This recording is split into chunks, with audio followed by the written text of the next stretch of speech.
충남경찰청이 지난 18일 송환된 피의자 45명을 포함해서 캄보디아 범죄 조직 55명을 구속 송치했습니다. 경찰 수사 결과 이들은 범죄단체에 가입해 활동해왔고 피해 건수만 110건, 범죄 수익만 93억 원이 넘는 것으로 드러났습니다. 자세한 내용 취재기자 연결해서 알아보죠. 오승훈 기자. 네, 대전 충남 세종취재본부입니다. 경찰이 밝힌 수사 결과 먼저 전해주시죠. 네, 충남경찰청은 송환된 피의자 45명을 포함해 캄보디아 범죄조직 55명을 구속 상태로 검찰에 넘겼다고 밝혔습니다. 이들은 지난해 중순부터 올해 7월까지 캄보디아 프놈펜과 태국 방콕 등에서 연애 빙자 사기와 전화 금융 사기, 노쇼 사기 등 범행을 저지른 혐의를 받고 있습니다. 또 아직 검거되지 않은 북언이라고 불린 총책이 조직한 범죄단체에 가입해 활동한 혐의도 적용됐습니다. 이들은 이 조직이 총 100명인 수준으로 현재까지 경찰은 파악하고 있는데 57명을 검거해 55명을 구속하고 2명은 아직 수사하고 있다고 전했습니다.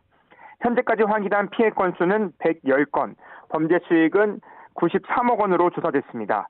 이번에 송환된 피해자 45명은 20대와 30대가 대다수를 차지했고 성별로 보면 남성 42명, 여성 3명입니다. 경찰은 전국으로 흩어져 있는 사건들을 모아 수사력을 집중하고 아직 체포되지 않은 총책과 조직원 검거에 대한 수사를 확대해 나갈 예정입니다. 한편 경기 북부청에서 수사한 피의자 11명도 구속 송치됐다고요? 네, 그렇습니다. 경기 북부경찰청 형사기동대는 캄보디아에서 송환된 피의자 15명 가운데 11명을 구속 상태로 검찰에 넘겼습니다. 구속된 피의자들은 지난해 8월부터 지난달까지 조건 만남 등으로 돈을 요구하는 이른바 연애빙자 사기로 36명에게서 16억 원을 가로챈 혐의를 받습니다. 이들은 SNS에 올라온 이성 만남 광고를 보고 연락해온 피해자들에게 여성인 척 접근해 적게는 수십만 원에서 많게는 수억 원을 가로챈 것으로 파악됐습니다. 경찰 조사 결과 이들은 총책을 정점으로 한 지휘체계를 갖춘 조직에 속해 SNS 홍보 담당팀과 피해자에게서 돈을 빼앗는 로맨스팀으로 역할을 나눠 범행을 저지른 것으로 확인됐습니다. 현재까지 경찰은 계속해서 수사를 이어가고 있는데 이들에 대한 캄보디아 프놈펜 톨콜 지역에서 활동하던 이들을 검거했습니다. 지난 8월 현지 단속을 피해 센소크 지역으로 근거지로 옮겨 범행을 이어가던 중 현지 수사당국에 체포됐는데요.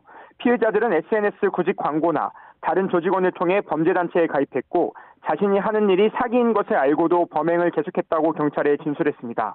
경찰은 추가 피해자가 더 있을 것으로 보고 현지에서 압수한 휴대전화를 포렌식하는 등 여죄를 확인하고 있습니다. 지금까지 대전 충남 세종취재본부에서 YTN 오승훈입니다.